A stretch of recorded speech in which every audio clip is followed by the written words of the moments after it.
know that Joe MacInnis is a man of many parts. He is a physician, a real doctor. I became a honoris causa doctor last week, and people have started to call me doctor. But he's a real doctor. He's a scientist. He's a deep-sea explorer. He's a filmmaker. He's a writer. He's an all-around inspiring guy, Joe MacInnis.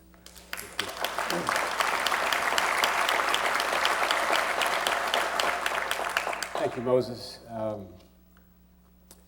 It's very exciting to be here in this 3-day cerebral symphony, this 36 hours of the brilliant, the astonishing, and the unexpected, not the least of which was a national anthem that I'm sure brought a little mist to the corner of all of our eyes. It was quite wonderful. Moses, I do want to thank you and Jennifer and Ross for this event. It really is quite extraordinary, and you really are examples of what can be done when good people are generous with their time and with their talent.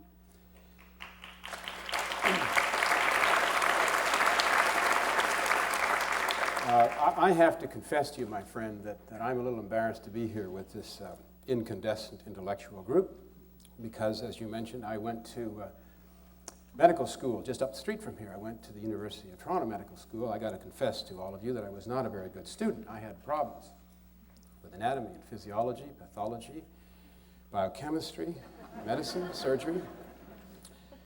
And when I graduated, I hate to tell you this, but I graduated in the upper 94% of the class. Am I going too fast for here? Is this? If you're having problems with the concept, I graduated in the half of the class that made the upper half possible.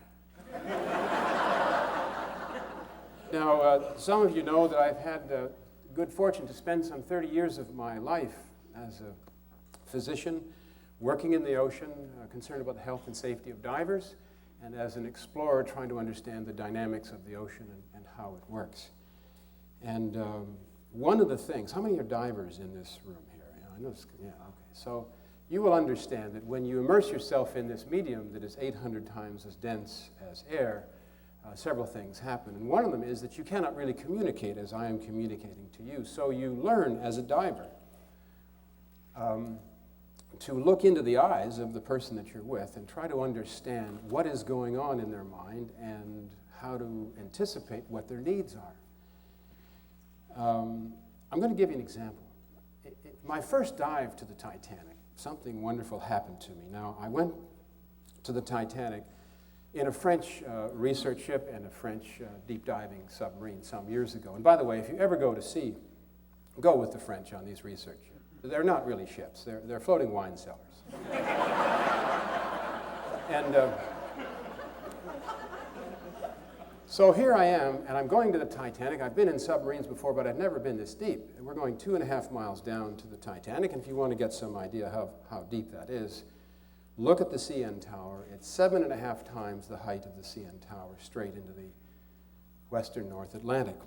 And so we're launched off the side of this ship, and I'm sitting in a submarine. It's a $20 million French research submarine. Its main feature is a pressure sphere about 6 feet across.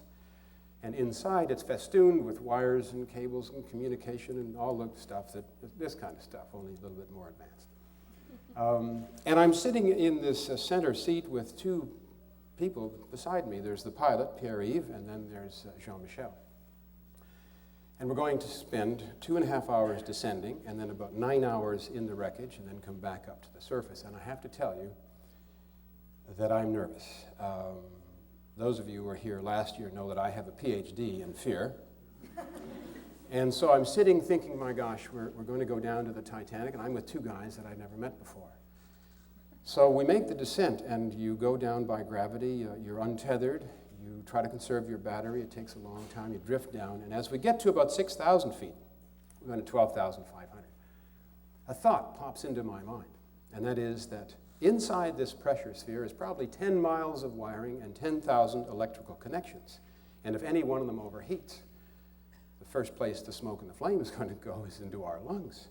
So I look over at Pierre-Yves and Jean-Michel, and Pierre-Yves looks at me and smiles. You know, he looks at his watch and he looks at me and he smiles because he knows he has a coward in the submarine.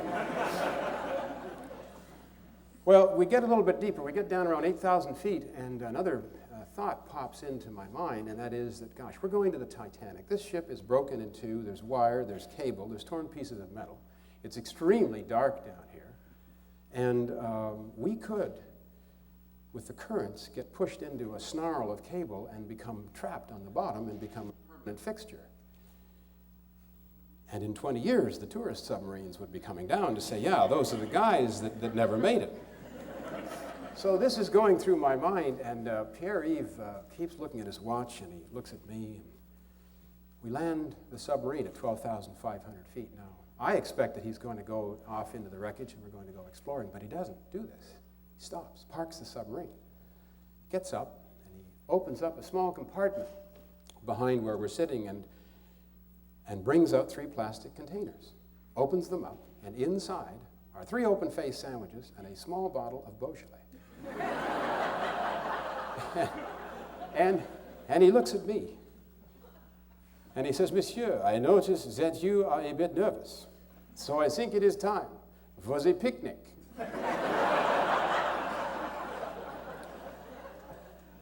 So we have this 25-minute conversation down there, and we're talking, you know, French literature and stuff. I completely forgot where I was. And then about 30 minutes into this thing, we did drink all the Beaujolais, by the way, just a bit of it. But into this conversation, I suddenly realized what's going on here. This is not just lunch. This is a gift. These guys understand that I'm nervous, and they were too. So what they're doing is giving me the gift of confidence. Pierre-Yves has that quality that allows him to foresee my requirements, and it was an extraordinary thing for me.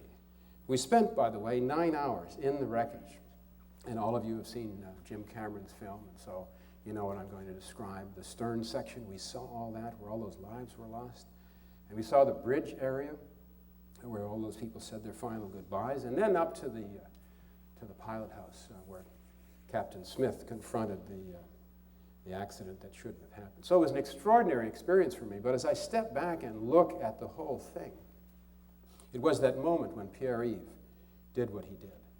Now it takes, I think, a great deal of emotional intelligence to step inside the mind of someone and anticipate and understand the needs of that individual.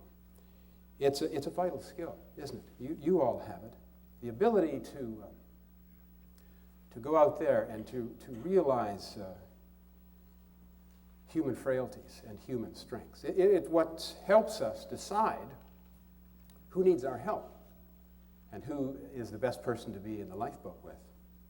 And if you take this out to another dimension, this ability to project yourself into another person's mind or the ecology of a special place or the core of a vital project, that is what allows us to explore our own creativity, our own compassion, and character. Now, this skill, which I've been curious about, is not easily acquired for everyone. I want to tell you about my friend Bob Talbot.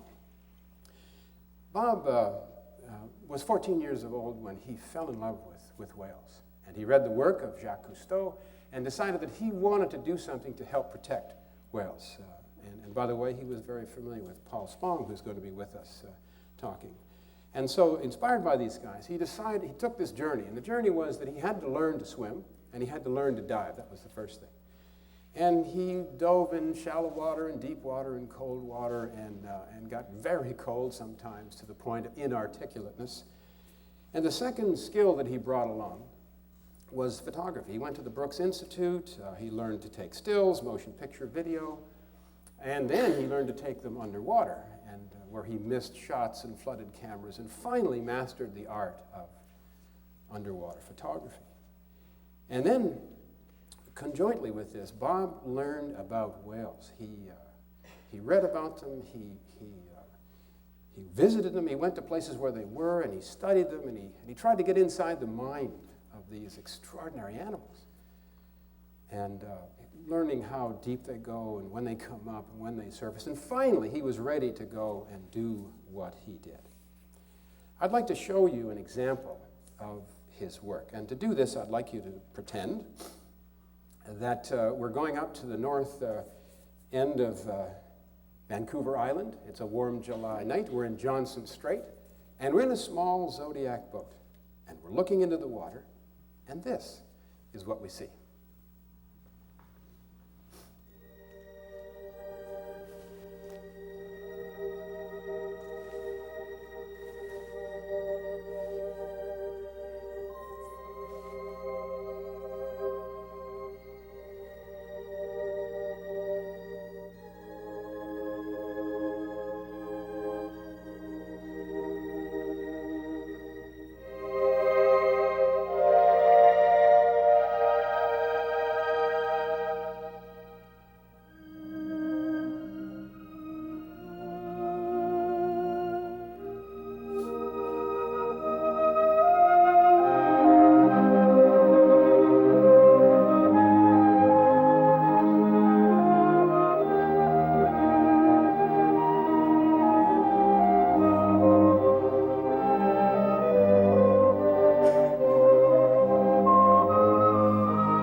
Bob Talbot's deep immersion, empathy, is what inspires us to protect wild creatures and wild places.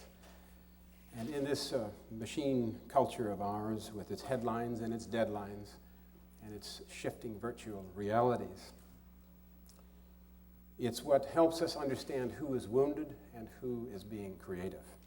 It's also the internal fire that shifts an emotional reaction into a political movement. And for those of us who work deep inside the ocean, it's a very essential part of our psychological survival kit. If for no other reason, then it's the closest distance between two hearts. It's been a pleasure speaking to you.